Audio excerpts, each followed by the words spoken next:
In the episode today, I'm going to cover how to fix relationship problems by avoiding 6 conflict mistakes. Welcome to the Dr. Wyatt Show. I'm couples therapist, Dr. Wyatt. And if you're struggling in your marriage, if you're starting to feel hopeless, starting to feel despair, be sure to get my free guide on how to rebuild your marriage in 90 days. The link is in the show notes. So if you want to fix your relationship problems, you have to make sure you're avoiding these 6 mistakes. These 6 mistakes are common. Most couples do them because they're very natural to do, and that's why they're so frequent. So I'm going to go through all 6. I'm going to go through number 6 all the way to number 1. So make sure you watch till the end so you can hear what number 1 is. Number 6 is flooded. Flooded is when you get into fight, flight, or freeze. Your heart rate is above 100. And that's when the worst of you comes out. Your body is getting ready for a crisis. The blood flow is going to your core, so it's harder to think. There's less oxygen in your brain, harder to remember. And these kind of interactions are when couples do a lot of damage. This is when you get harsh. This is when you say hurtful things. And the more you have those kind of interactions, the harder it is to rebound. It creates emotional scar tissue. So the question is, how often do you have conflicts with your partner when things get flooded? If you do, it's a mistake. You have to learn to say the word flooded. Right when things start to rise up, right when things start to get tense, say the word flooded. And that means we're getting flooded. We're going to take a break. We're not going to interact until we're both calm and relaxed. Now, if your partner says flooded, don't override their word by saying, this isn't flooded. That's a mistake. It needs to be a safe boundary word that either of you can say at any time. Also, you can say the word flooded if your partner's getting flooded, but you feel calm. Just don't say, you're getting flooded, because that's going to make things worse. Instead, just say flooded.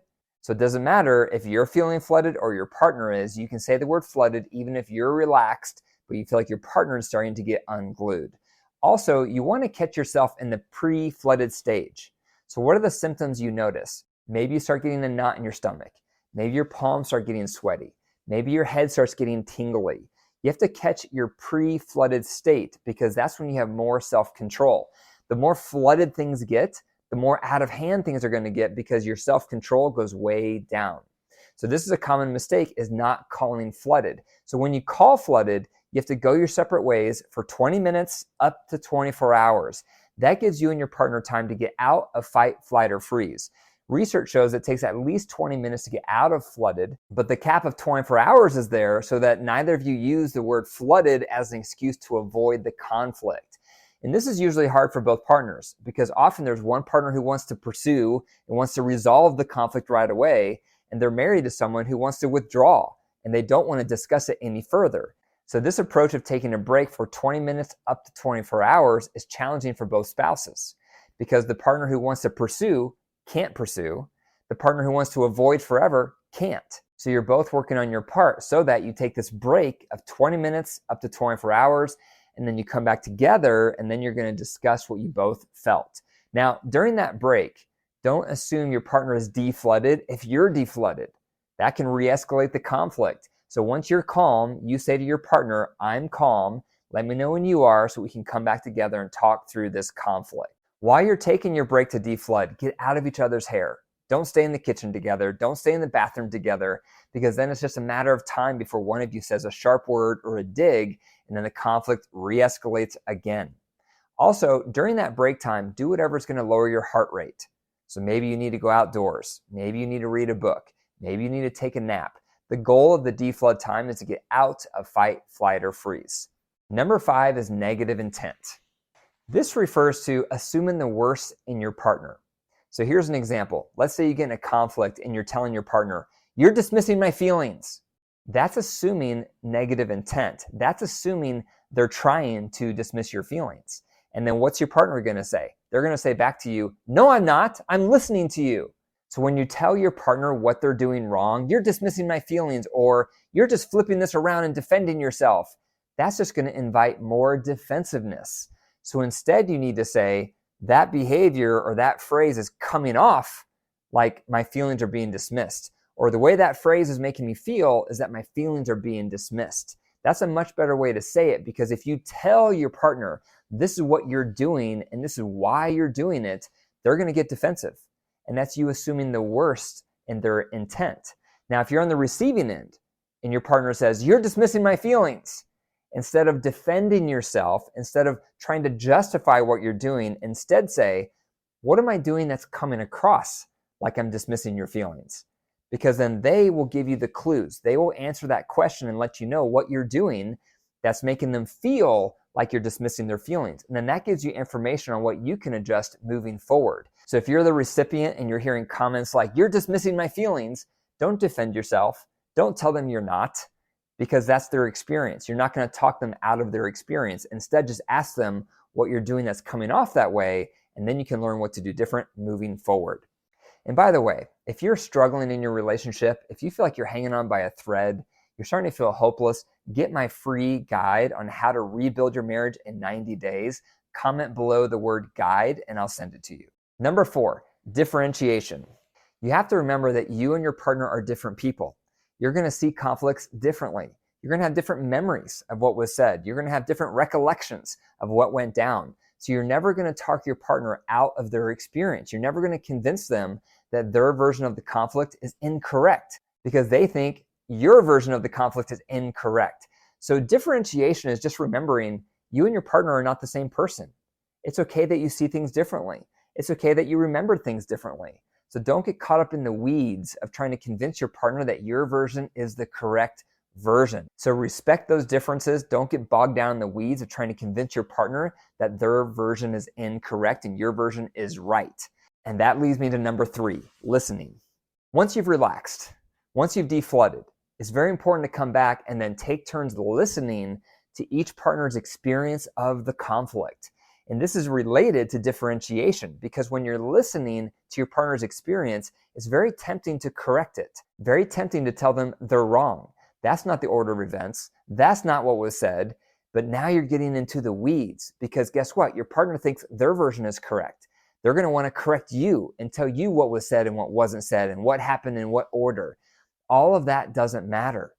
So instead, you need to zoom out and listen for what was the overall impact this conflict had on my partner? What was the overall impression this conflict had on my partner? What was the overall feelings my partner had in this conflict? That's what you're listening for because it's very important for both partners to feel heard with what their experience was in the conflict. But again, you're going to have to resist the temptation to correct, to counter, and to interrupt your partner when they're describing their experience because you're going to disagree with it. But it doesn't matter. What matters is your partner's overall experience. Number 2, own it all. When you've had a conflict with your partner, you're going to feel the desire for them to own everything that you think they did wrong. But guess what? They're probably not going to own everything you think they did wrong. And you can't force someone to own something that they don't think they did wrong. So this creates a rub because you want your partner to own something that's part of conflict resolution, but you can't expect them to own everything that you think they did wrong when they disagree with you. They may not agree they did all those things wrong. So let's say you list 3 things that you feel like they did wrong in the conflict and they only own 1 of those 3. Now what do? This is what you do. First of all, just be thankful they're owning something because that's a big step for people. Instead of getting defensive, at least they're owning something. And that's what I encourage couples to do when we're working through conflict resolution. I tell the listener, you're not expected to own everything because you have your own side, your own version.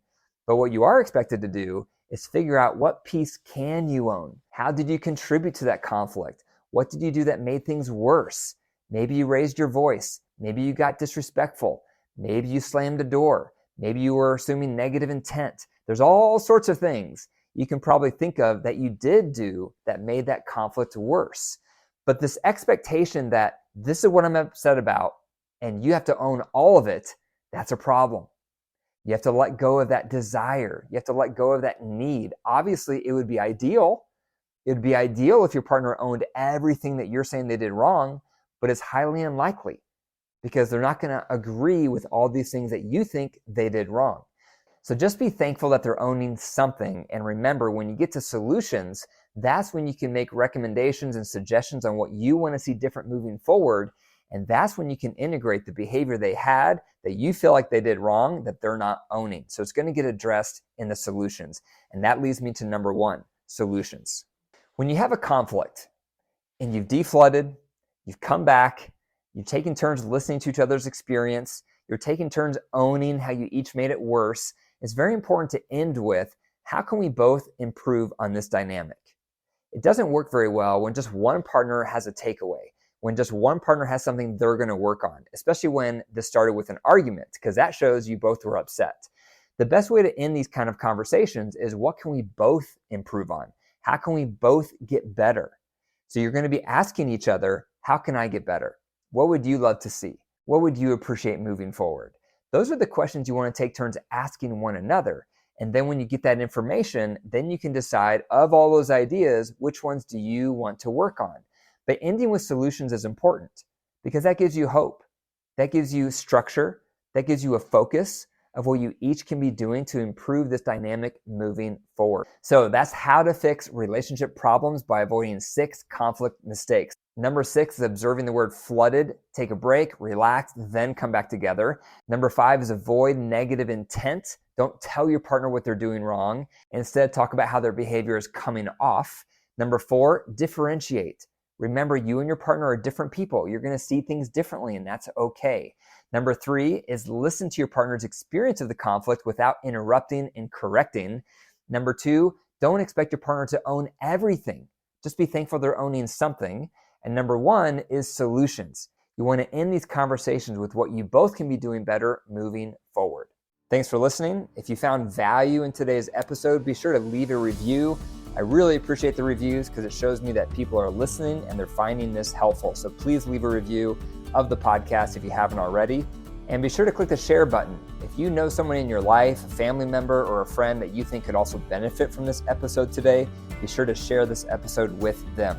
And if you're struggling, if you're feeling despair, if you're starting to feel hopeless in your relationship, be sure to get my free guide on how to rebuild your marriage in 90 days. The link is in the show notes. And remember, your marriage is alive.